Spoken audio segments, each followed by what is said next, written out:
Right, good morning, everybody. Back to Sanhedrin. We left last week a rather contentious issue of who has to go and fight. And we quoted the Gemarah in Sota 44b, which I will share with you right now. There it is. We were the Gemarah was talking about all of those people who were exempt from the army, namely, who can remember who is exempt from fighting? Engaged, new house. Gone engaged. New house. New house. That's that.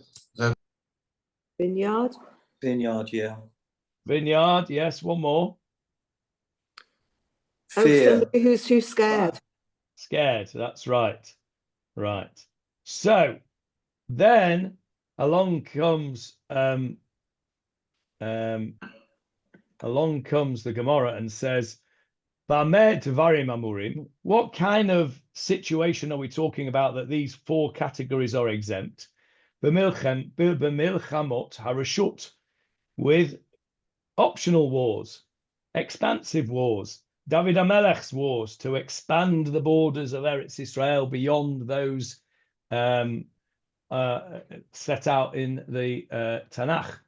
Aval b'milchamot mitzvah, with a mitzvah war, which we have defined so far as a war to conquer the biblical land of Israel, and according to some, defensive or preemptive defensive wars. Hakol yotzin, everybody goes out to war. Afilu chatan michedro, even the chatan from the yichud room, the kala me chupata, and the bride from her chuppah. And then we had Rabbi Yehuda, who Julia likes very much. Amar Rabbi Yehuda says, mitzvah. No, he has two different categories. He has a milchemet mitzvah, which is the mitzvah to defend yourself. And then he has a milchemet chovah, which is the obligatory wars, which are the ones commanded by the Torah. And that he says there everybody goes out, including the Chatan and Kala. So the question of who goes out to war in the kind of war that we're in at the moment is obviously up for discussion. We had a discussion last week. It was a little fraught, so we won't go back there. But I wanted to carry on. Why not? Because there's nothing to say. We think that everybody should go out to war, including those who think that they shouldn't for whatever reason. And we think that everybody should share the burden.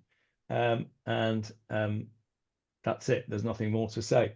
But I wanted to go on and talk about the kala, mechupata, because this raises the question, doesn't it, of the role of women in the army. Now, bear in mind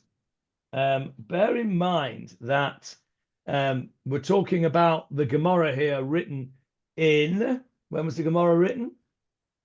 200, 300. That was the Mishnah. 500. 500, yeah. 500. Gemarah is written around about between 500, 600. So we're talking 1,500 years ago. Quite amazing to think that the Gemarah tells us that a woman should go out to war at all, never mind leaving her chuppah and going out to war. So what? How do we understand this? Anyone want to have a go at explaining what the Gemarah is talking about here? Kala michupata. Might have been short of soldiers. Might have been short of people to fight. Okay, all right, maybe. So what you're saying, Johnny? What you're saying, Johnny, is if you're short of men to fight, you put women in the front line. Is that what you say? No. You're saying they should go out to fight. I don't know. They could be on the second line. Okay, so Johnny thinks they should be on the second line. Julia, what do you want to say? Well, I think that they can be supportive and take part in the war effort. Yeah. Which is what happens. I think quite commonly happens now. Okay, so Julia says, quite rightly, Julia says that this means that the women take part in the war effort. I mean, you only have to. I mean, none of us here are old enough, but we've all seen the posters from the Second World War in the UK, haven't we? You know, what can you do for the war effort? Dig for victory, and the pictures of the women out in the field digging up the fields and digging up for vegetables and what have you, whilst the men were out on the front line. So yes, that could be it. Michael, you wanted to say something? Yeah, I think it could be a little bit because the Judge Gemarah, she actually went out to war. So I think that they were most probably referring back to her as she was going out to war. Maybe all women should go out to war. That's a very, very good point, isn't it? That we have precedent in the Tanakh itself, not only for women digging for victory and being supportive, but actually going out and leading and being in roles of leadership in the war as generals, I guess. And Michael's correct. We have the prophetess Dvorah, who had her general Barak. Some say it was her husband. And that would have been an interesting pillow talk, wouldn't it? But anyway, so Dvorah she was the one that took out her troops to victory. In British history, who do we have? Boadicea. Boadicea, one of my favourites. One of the first things I ever learned in history at Manchester Grammar School was Boadicea, and I always loved that story. She had those chariots with blades on the wheels. Yeah, that really, I liked that. That was something that really tickled my fancy. Don't know why. Anyway, Boadicea, yes. So there are, and who else in Tanakh, by the way, in the same battle as Dvorah? Who else got involved? Not so much necessarily in the front line, but certainly was involved in fighting. The stake through the heart, the straight through the head. Yes, very good. The tent peg through the head. What was her name? Is it Yael? Yael, very good, Avril. And what was the name of the unfortunate man who was seduced into sleepiness and got his head rammed with a tent peg? Anybody remember his name? David? Sisera, correct. Now then, very interesting, just as an aside, Chazal mentions Sisera, or at least his mother, in a halachic question. The number of shofar blasts that we have to hear, and it's got to be one more than the mother, Sisera's mother. Yes, the mother of Sisera was sobbing her heart out, understandably. Her son's just got killed with a tent peg through his head. And she was sobbing. And the shofar is meant to be the sound of sobbing.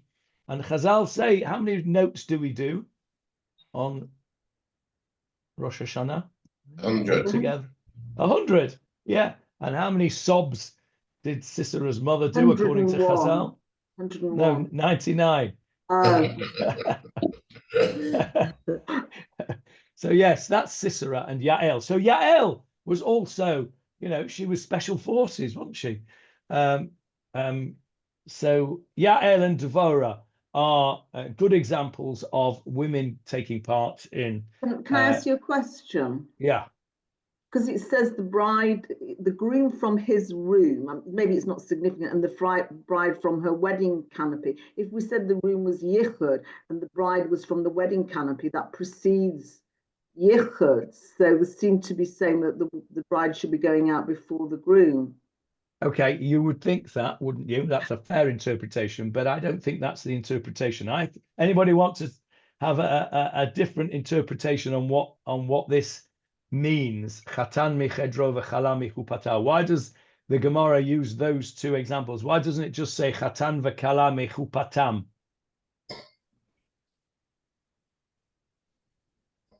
Because the man's got to consummate the marriage. He's got the obligation. Okay, that's true. Yes, and it is a mitzvah for the man, but it's not. So where is? So yeah, that's a good point, Michael, because we have a concept, do we not, of osek b'mitzvah, patur min hamitzvah. What does that mean? Osek. What does osek mean? Busy. You're occupied in a mitzvah. Yes, if you are occupied with a mitzvah, you are patur. From another Exempt mitzvah. from. You're exempt from another mitzvah. So, for example, I give you a fabulous example. When we were in Russia, Soviet Russia, doing circumcisions. Actually, I don't think it was after. I think it was after the fall of Soviet Russia. Can't remember whether it was around about that time. Anyway, the whole bunch of Merlin went to Russia to do a britot of adult males who'd never had a Brit before. And you know that you can only do a Brit during the day. Can't do it before the daybreak, and you can't do it after Shkia, after sunset. So we were busy doing these britot from morning till night. And we did not daven mincha. Why didn't we daven mincha? Osek b'mitzvah, patur min mitzvah. We were busy doing this mitzvah, Brit Milah, all day long. We were patur. And what's more important, more interesting, is when it came to Ma'ariv, normally if you miss mincha, if you forget mincha, you have to do 2 Shemona Esrei at Ma'ariv, right? Yeah. It's called tashlumim, right? So if you forget mincha and you come to Ma'ariv and you daven Ma'ariv and you think, oh, forgot to daven mincha. So then after you've daven your Ma'ariv Shemona Esrei, you do another Shemona Esrei to make up for the mincha. That's our halacha. We did not do tashlumim. Why? Because we were never obligated in that mincha in the first place, because we were osek b'mitzvah. It's a really interesting halacha. Did Yes, you Julia? actually spend time discussing that with the people that you were doing it? I mean, you came to a joint conclusion that that was correct. Yes, they were full of very holy people there. I was the least holy by a very long way. Yeah. There was people such as the late, great Dr. Morris Sifman, who, David, you probably knew or heard of. He was head of the Initiation Society for many, many years in London. Sifman or Snowman? No, Snowman was way before him. Snowman was the guy who circumcised Prince Charles. That's right. Yeah, he used to do royalty as well. Yeah. So Dr. Sifman was the later. He was the head of the Initiation Society when I became a mohel 35 years ago. Passed away now. Great man. Another man who was there was Brudi Stern, another very well-known mohel from London, and somebody that you will know, Johnny, Mordechai Halpern. From Manchester, who was actually my Mila Rebbe. He taught me Brit Mila. So we were all doing all these things. And yes, Where did you do them all, Johnny? Where? Where did you operate on them? In a clinic in Moscow. Oh, it's allowed in a clinic. Okay. Yeah. Which is what makes me think it probably was after the Soviet era. But I don't remember exactly when it was actually now. Anyway, you didn't have to do it in hiding. That's what I meant. No.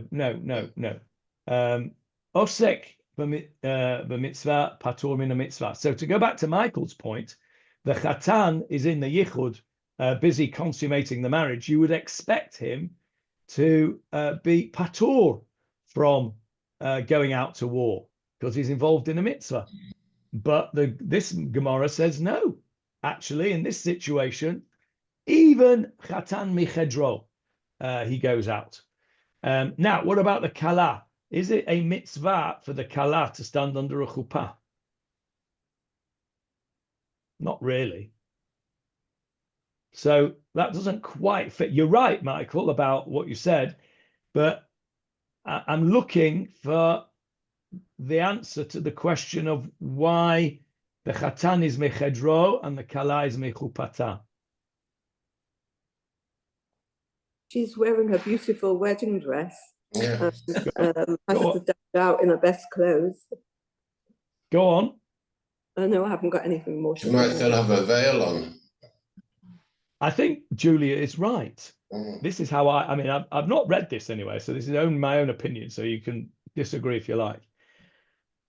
I think that what this is referring to is to the thing that is the most important in this whole situation. For the kala, being dressed up in her wedding dress with her makeup on and looking like the queen that she is on the day of her wedding underneath the chuppah is the biggest thing that a young girl looks forward to.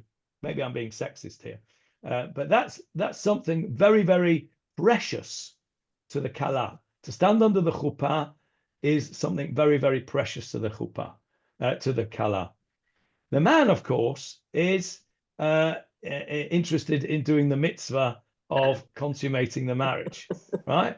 Either from a physical point of view, and the men are all agreeing with me there, or because he's so holy that actually he hasn't fulfilled the proper mitzvah of marrying a woman until he has completed the job. So the way I see it is the way the Gemarah has written it is to tell us that in a milchemet mitzvah, or according to Rebbe Yehuda, a milchemet chovah, the most important thing that there could possibly be is put aside to go out to war. And for a man, that's consummating the marriage. And for a woman, it's standing under the chuppah, getting married. That's how I understood that to be. David, do you want to disagree? No, I don't want to disagree. I just want to bring in an opinion of the Radvaz, whoever he was. It doesn't mean that the kala leaves the chuppah to join the battle, and I'll come back to that in a second. You're right, the chosan leaving his room means that he physically has to go out to war from his new abode with the kala. And as far as the kala leaving the chuppah, the symbol of the chuppah is the celebration, meaning that she has to forego the 7 days of celebration associated with the chuppah. Because her husband's gone. But yes. She doesn't. Right. Because her husband's gone, she can no longer celebrate. So, in other words, they can't have Sheva Brachas without the chosan being there. So her simcha is over. Okay, so what do we think about the Radvaz? Let's see who the Radvaz was. Reb David, somebody, I guess. Let's have a look who the Radvaz was. Radvaz. Here we go. Reb David ben Solomon ibn Abi Zimra. Here we go. Let's have a look at him. The Radvaz, Rabbi David ben Zimra, was an early Acharon of the 15th and 16th centuries, who was a leading posek, Rosh Yeshiva, chief rabbi, and author of more than 3,000 responsa. Okay, he was born in Spain in around 1479. He was 13 years old when his family, like all Spanish Jews, were banished from Spain, and his parents settled in Svat. There we go. Interesting. All right. There's also going back to the idea of women fighting. I just found there's a Gemarah in Nazir that teaches that a woman is prohibited from even carrying a weapon. Yeah. So let's have a look at that. Just give me the page. 59A. Nazir 59A. Okay, there we go. Isn't the internet a wonderful thing? I mean, pluses and minuses. Yeah, well, it's got to be like everything else, got to be used properly. Here we go. 59a. All right, let's see if we can find it. Well,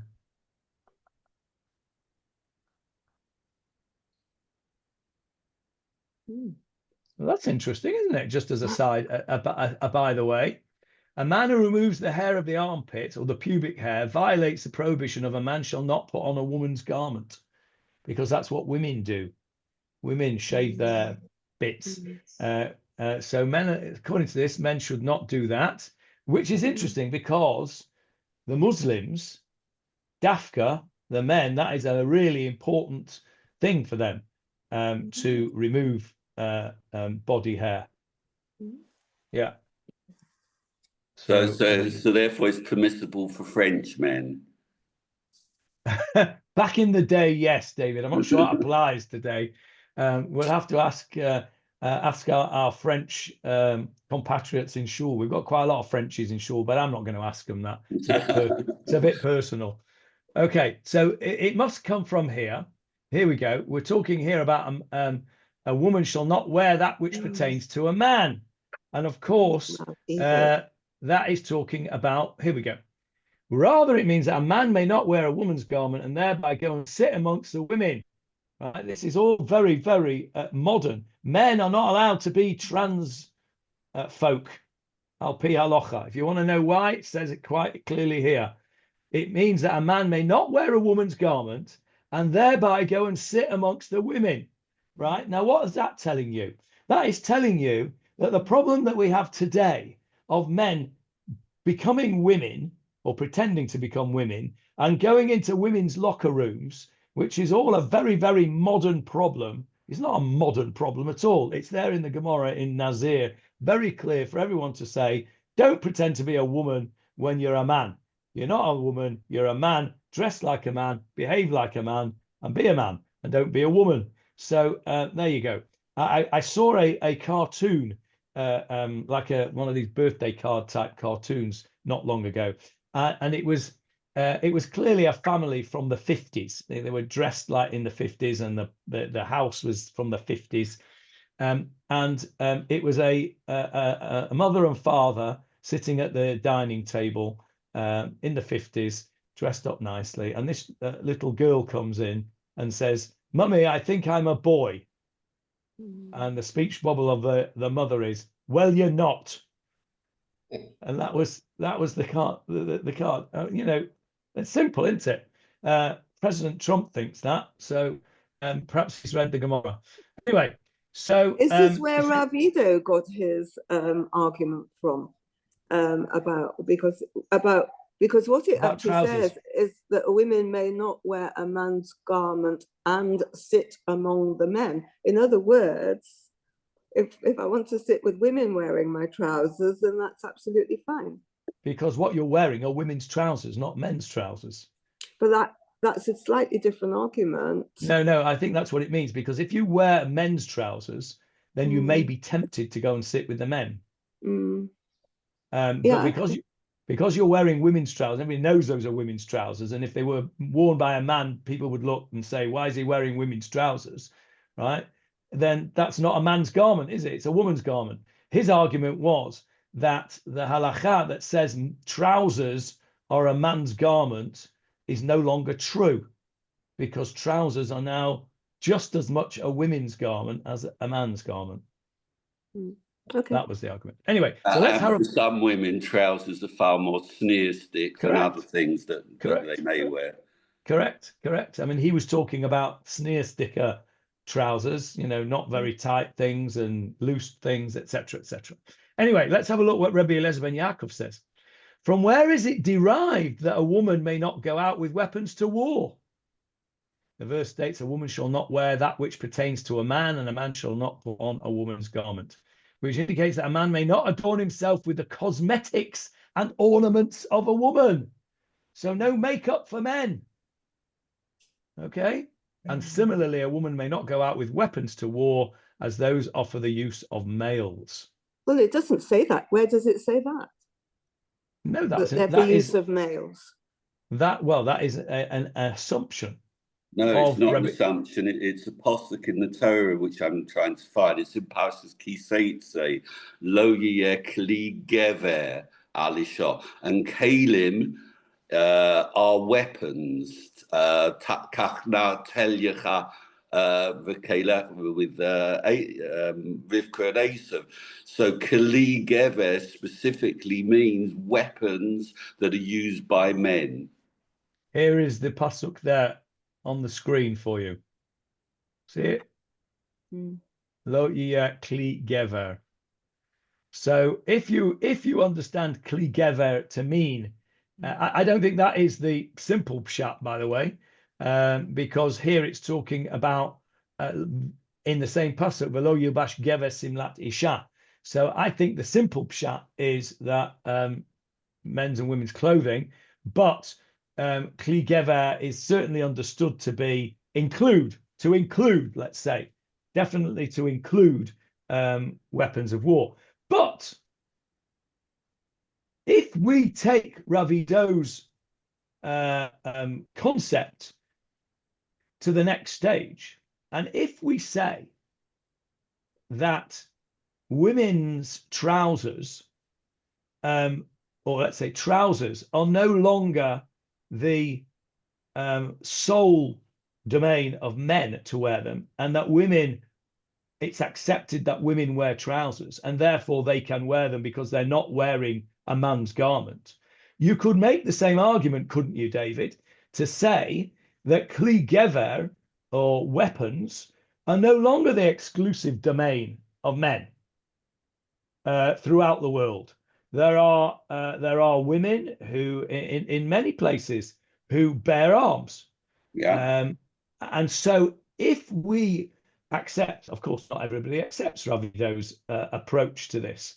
I happen to do so, but you're fully entitled to disagree.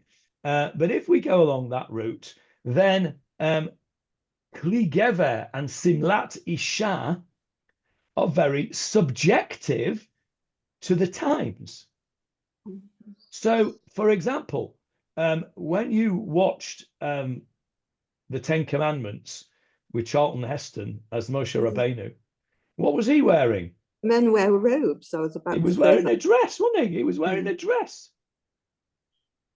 And he didn't have a kippah on either. No, he didn't. No, he didn't. But he did have a nice beard. But he was wearing a dress. What did they wear in those days? They wore long robes like the jabalia that the Muslim men wear. So if I go and put now on one of my wife's dresses, right, that's obvious that that's a women's dress. But if I put on a man's dress, put on a jabalia thingy, right, that's not simlat isha. But nobody wears those today. Today, men wear trousers and not dresses. So what is a simlat isha and what is kli gever is dependent on what society at that time and place consider to be men's and women's garments. But Isn't why would that, simlat, though, why the would word that for a argument? dress? One at a time. Michael first. So hold it. Why would the Talmud make that statement when in fact Devorah before was actually fighting? Well, how do they justify that? First of all, we don't know from the actual Tanakh whether Devorah took up arms. Yael, we already mentioned, she was an opportunistic. She took a tent peg that happened to be hanging about rather than a rifle or a sword or anything. So I mean, being devil's advocate here, I don't think you can necessarily. Devorah might have been, the leader on the battleground, but without fighting. A non-playing captain like the Ryder Cup. Lahavdil. So I don't know. I think that's a possible answer. But I think that the important thing here is that it's subjective. What is a woman's garment and what is a man's garment is subjective. And so the halacha has to be dynamic. It has to, otherwise, you've got a problem, haven't you? Let's take Wellington boots. Right? I dare say that when Wellington boots first came out, only men wore them because they were part of the Duke of Wellington's army stuff. When they went out marching, they had these high boots.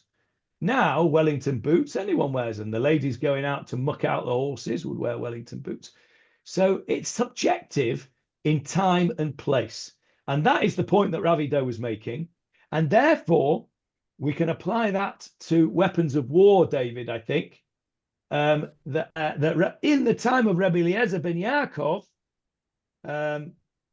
it wasn't the done thing that women went out to war. And therefore, we come back to what does it mean, kala michupata? We come back to Julia's explanation and Johnny's explanation that they weren't on the front line, they were on the second line. And specifically, what are we told they did? They provided food for the soldiers. They provided washing facilities and etc. etc. Do Shirut Leumi now, the girls. Correct. Back up. Yeah. Is that a siren I can hear? No, I think it might be the wind from my window. Oh, okay. We're all a bit twitchy about it. Yeah, I'm sorry, John. Okay, no problem. Don't women wear skirts over the trousers now? The dirty women. Okay, so let's go to modern day then. So we've seen that there is certainly a precedent that Michael has brought forward with Devorah and Yael. There's certainly a precedent for women in combat roles. We could certainly say that. What about in the modern era? Well, again, women are obliged to enlist in the army in Israel in the same way as men are. Now they have pturim. They have exemptions. Religious girls are exempt from the army in the same way as yeshiva bochrim are exempt from the army until that changes. And the women, the religious women, can then choose as an alternative to actually going into the army to do national service, Sherut Leumi. And many Dati girls do Sherut Leumi, and that can be anything from being working in an old people's home like my daughter did, or working in a hospital, or working in army offices or government offices, or anything that serves the national interest.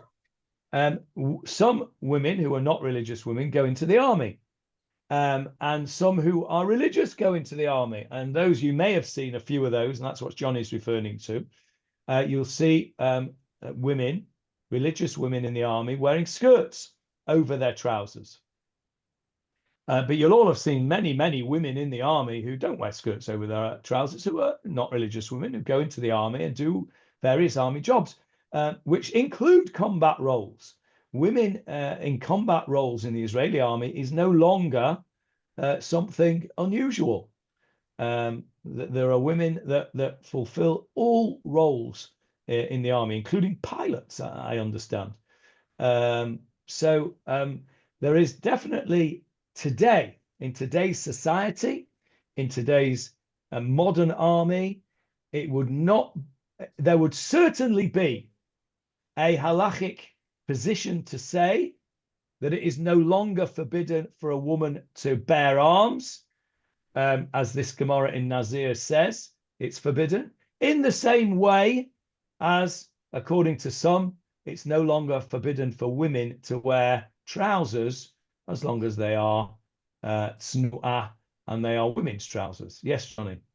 Just as just thought, you say it would be no longer forbidden for women to bear arms here. What about if they want to join the British Army, a Jewish girl? A Jewish girl in the British Army? Which is completely different.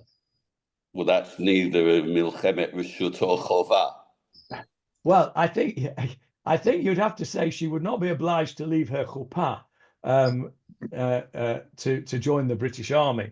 Right. But if the question is, would she be allowed to join the British Army Yes, on yeah. Halacha? Okay, fair question. Let's analyze it. Let's analyze that question. What are the possibilities? Well, is she allowed to bear arms, or is she only allowed to bear arms if she is involved in a milchemet mitzvah? Well, that depends what you're saying here. If you're saying it's forbidden to bear arms because it's a man's garment, well, we've demonstrated that it's no longer a man's garment. So the actual bearing of arms would not be forbidden to a woman, according to that view. Okay, so that's number one. She can bear arms, so she can carry a gun. For example, she can't bear her legs though. Yes, we'll come to that. My daughter-in-law carries a gun. Okay, so she's not in the army. She was in the border police, but she carries a gun. So she's allowed to carry a gun, this woman who wants to join the army, the British Army. The problem is going to be how she manages to keep her other halachot in the British Army. Kashrut, tzniut, those kind of things, bearing her legs, etc. I'm not saying it would be a wonderful thing to do for a Jewish girl to join the British Army. And I think it would be difficult for her to be a religious girl in the British Army. They would not make much allowances for Shabbat and Chagim. I don't think. So I don't think it's advisable. But let's say, for argument's sake, that all the possible arrangements for Kashrut and Shabbat and Tzniut could be accommodated in the British Army. Would it be forbidden to fight, for a woman to fight in a combat role? I think you'd find it difficult to find. You could quite easily find somebody who will say no, but I think you could certainly make a case out to say it was permitted. Go on, David. You're going to tell me that's not true. No. I'm going to quote an alternative view, not that I agree with it. First of all, there's a Gemarah at the beginning of Kiddushin that says that it's unseemly for women to be involved in war. It's not their role. And now I'm going to quote you something from the Chizkuni on the passage that you quoted in the Kitetse Lo Yekli Gever Alisha. So there it is, still on the screen for you. Okay, so he says it's a genai and pritzut for a woman to be involved in it's shameful. How would you translate pritzut? I would translate that as immoral. Immoral, thank you. Therefore, says the Chizkuni, quoting from what we were discussing before about Yael killing Sisera, he notes the fact that she killed him with a tent peg, not with a sword, not with a spear, because a woman wouldn't have a sword or a spear.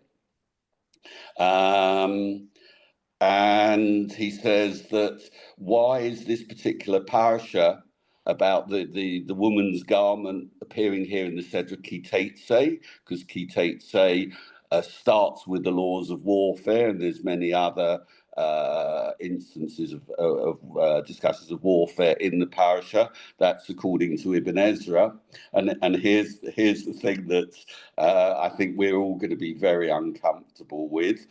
Ve'isha lo nivret rak lahakim zera.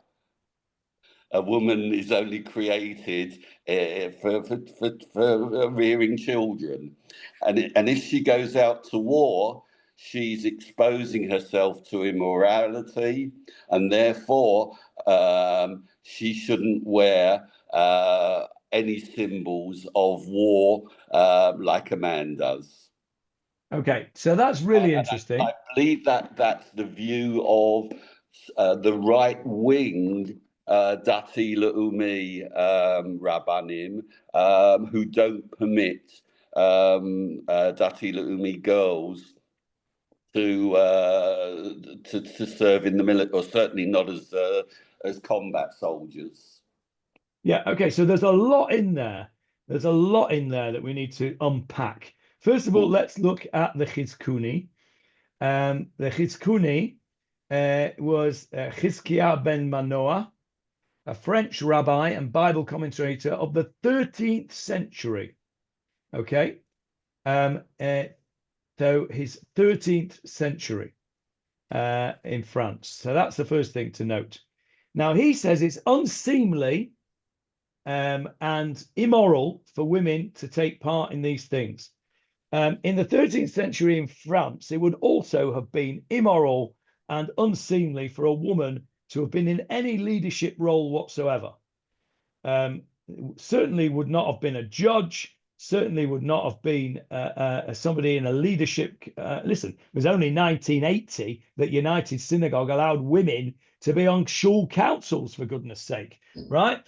So the fact that the Chizkuni says it is immoral and unseemly for women to be in the army, quoting the Gemarah, merely shows that we have different times today, and that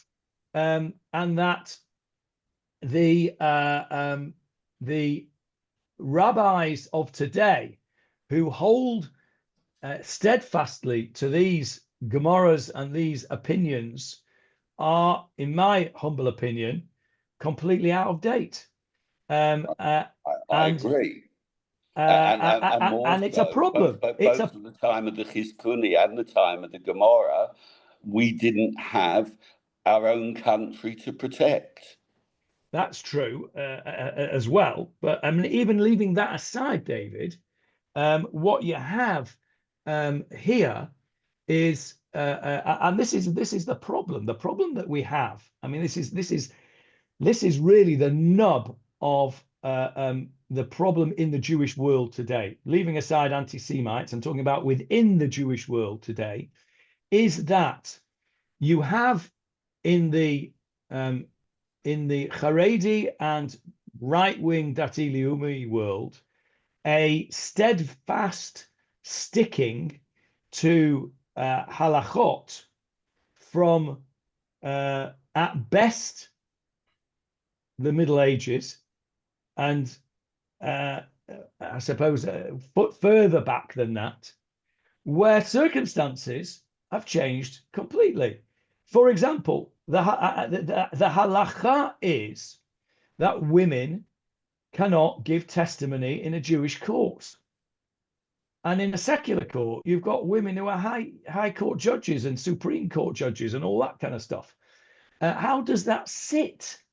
And those people who want to, inverted commas, modernize the halacha, who are vilified by not just the Haredim, by the way, but by other religious people who want to say that, and who are then called reform for wanting to reform and saying, well, women can now give evidence and women can do this, that, and the other. They can lane and they can be a chazan and all that kind of stuff. They are in a battle against something which is very, very difficult, because the accepted position is one that you can't change halacha, and once something is written down in the Shulchan Aruch, for example, which was not given by Moshe Rabbeinu, then it is become as if it was given by Moshe Rabbeinu and can't be changed. Hold it a second. But do the Haredim actually change anything have they changed anything not relating to women? Well, they've changed all sorts of things. But so therefore, how can they justify just one particular area not to change, whereas all the others they have been changing? No, that's not true. It's not all the others they have been changing. All right, some of them. The vast majority are not changed, but there are certain things that are changed. There is a certain inconsistency, but to be fair, we're all inconsistent with all sorts of things, you know. So, you know, if we were to lambast anybody for inconsistency, we'd be lambasting ourselves. This is a philosophical issue, and I'm not having a go at any particular group here. I'm not Haredi bashing at all, because it's very difficult, because the halacha is the halacha. But the philosophy that the halacha cannot be adapted is very difficult. And it's been made difficult by Reform and Progressive Judaism. Why? Because Reform came along in the 19th century and said, halacha is old-fashioned and we're going to change it wholesale. Right? Shabbos became Sunday, Castrus out the window. All sorts of, you know, radical changes from halacha were brought in by Reform. Progressive Judaism has sort of taken that step further. Now, there is a very famous law in physics, I think it's Newton's second law, which says to every action, there is an equal and opposite reaction. So the reaction to Reform was the entrenchment of what then became known as Orthodox. Before Reform came along, there was no such thing as Orthodox, right? They were just Jews, right? But because Reform came in, people who weren't Reform had to invent a term to show that they weren't Reform. So they invented this term Orthodox, okay? So the reaction from the Orthodox world to the Reform world was to entrench their position even stronger. And they were right to do so, because had they not done so, they would have disappeared. And Reform would have eroded all the halacha and customs that we have into something completely different. So this was a philosophical battle.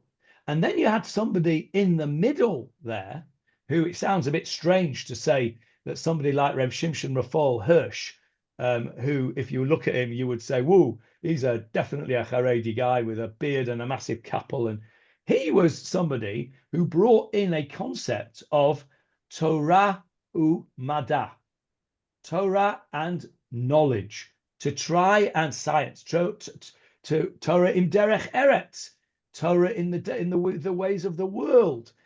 His approach was to be mashalev, to try and combine this. Now, don't think for 1 minute that he had an easy job, because he got it from both sides. If you look at Reb Shimshon Raphael Hirsch, we think now of Hirschian Judaism. You know, this is something very, very powerful and something very precious, something that much of our Judaism, when I say our, I mean Dati Judaism, is based on Hirschian philosophy, and that is halacha, but we have to combine it with the modern world. Now, he copped for it on both sides. The Reform said he wasn't going far enough, and the people more to the right of his position were accusing him of being Reform, and he was treading a very, very difficult line. And he was a great, great man, and wrote very, very beautiful things. And his philosophy of Torah im derech eretz is something which has stood the test of time. And modern Orthodox Judaism, if you like, is the grandchild of Hirschian Judaism. But it's a very difficult thing when you have groups, and this is not a criticism, this is a fact. When you have groups of people who are very clear that they do not want to change the halacha into something more modern, they want to stick with the sources that go back to the Gemarah and to the Rishonim and the Acharonim. For them, any attempt to change that is seen as very negative, slippery slope, and before you know where you are, you're Reform. And this is a big problem. It's a philosophical problem. It's not a problem that is going to be solved anytime soon because both camps are fixed in their position. The Haredi camp is saying we will not change anything at all, and the modern Orthodox camp will say, well, we can't live like that. We're living in the modern world and we have to adapt. And it's a big problem because there is not any kind of dialogue between the two. You know, lahavdil, it's like, you know, it's like Hamas and Israel. There's no dialogue between these two groups. Their positions are completely entrenched. So it is very difficult. Now, you know, at the end of the day, you pays your money, you takes your choice. If you are of the philosophy that things cannot be changed, then that's fine. That's your philosophy. You have to go with that. If your philosophy is no, I want to adapt the halacha within the bounds of what is acceptable to great rabbis like, for example, Rev Yosef Tzvi Rimon, like Reb Eliezer Melamed, these great modern Orthodox Dati Leumi rabbis. If you want to say, I want to go along with their psak, then that's your choice.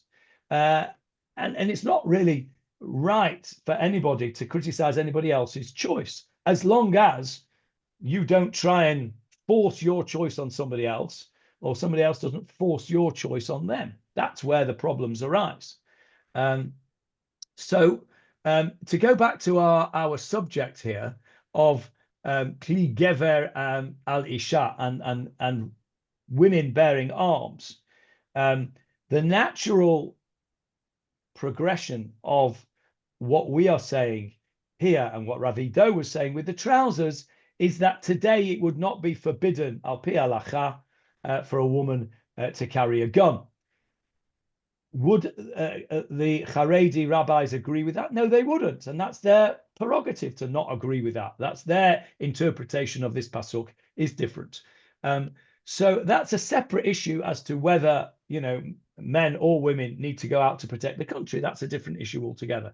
But leaving that part aside, whether it is permitted for women to bear arms is a question of how you interpret this pasuk lo yeh kli gever. Do you take it like the Chizkuni says and like the Gemarah in Nazir says and Kiddushin says that it's not for a woman, it's immoral for a woman to do that? Or do you say, no, in today's society, this has become an accepted norm, it's not considered immoral, and therefore it's okay? And that is a philosophical approach of whether halacha is fixed or dynamic. And in many ways, a lot of the arguments that we have between the different groups of Judaism boils down to that one point. Is halacha fixed and unchangeable, or is it able to dynamize? And it's a difficult question. Well, the halacha is fixed. It's the interpretation that can be varied. Okay. Correct. That's what I meant to say. Yeah. Let's go to our Gemarah, because we haven't even looked at our Gemarah yet today. Let's spend the last few minutes looking at our Gemarah. Let me get it up for you. Can you see that, our Gemarah? Not looked at it for 2 weeks. No, you can't see the Gemarah? Yes, we can. Yes. You can, Yes. right. Okay, good. Okay, so what we said in the Mishnah was, the king takes out the people in a optional war only with the approval of the 71-person Sanhedrin. Okay, that's what we said. Now, the Gemarah questions this and says, wait a minute, Taneina Chadazimna. We've already learned this. Where did we learn it? We learned it right at the beginning, page 2a, in the very first Mishnah. So the Gemara's question is, why are we repeating it here? We've learned this already. So the Gemarah says, wow, it's not just that halacha that we're learning here. The Gemarah says, the Gemarah says, Aidi de Tana kol milei de melech. Tana nami motziin the milchemet harashut. The Gemara says that since here the Tana is teaching all the matters that pertain to the king, right? In our Mishnah, what does the Mishnah say? It says that a king can't take it out without the beis din. It says that he can poretz lasot lo derech. He can, remember we said this, he can go through your property without having to ask you. Ein memacher biyado. Nobody can protest against the king coming through his property. Derech hamelech ein lo shiur. There's no minimum or maximum width that the king can carve a path through your property. If he wants to take the whole lot, not take it. If he wants to work his way through it, he can. And then the halachot about the spoils of war, that the king takes his share first. So the Gemara is explaining that all of these things that the Mishnah were telling us are to do with the king. And so while it was at it, while the Mishnah was telling you all these things about a king, it also mentioned this halacha that he can only take the people out to war with the approval of the bet din, even though he didn't really need to mention that because we already knew that. But because, remember, this was all going to be memorized off by heart. So in order to make it easier to remember all the halachas of a king together, the Mishnah lumps it all together, even though we've already learnt it. So that's what the Mishnah says. So I think we'll stop there because what we're going to say start next time will be going back to Shmuel Aleph, which those of you who've been learning Shmuel will remember that when the people came to Shmuel in chapter 8 of Shmuel Aleph and said, "We want a king," what did Shmuel say? No. Good idea. Not a good idea. And he went on to explain why it wasn't a good idea. And what the Gemara is going to do now in a really fascinating Gemara is going to tell us that all of those things that Shmuel said, one opinion is that he was just saying it to frighten the people, to frighten them off and say, no, you don't want a king, because if you get a king, you might do this, that, and the other. And another opinion is actually all of those things that Shmuel said, and we'll look at them in detail next time, a king is allowed to do, not just to frighten them. So it's a very interesting Gemara. As you will see from the top row of my screen here, Shmuel, Vineyards, Malachim, Dvarim, Shemot. I had all sorts of things ready for you today, assuming that we would actually get to discuss what we just discussed in the last 2 minutes. I thought it might take us 15 minutes to discuss women in the army, but it actually took us 55 minutes to discuss it. So I'll have to save all these tabs for next time, or else I'll have to start all over again. So that is what's in store for next time. When will next time be? Well, next Wednesday should be all right, shouldn't it? It's not Pesach yet. So yeah, all being well, next Wednesday should be okay to carry on. Any questions or comments on today's rather contentious issues? Stop the recording.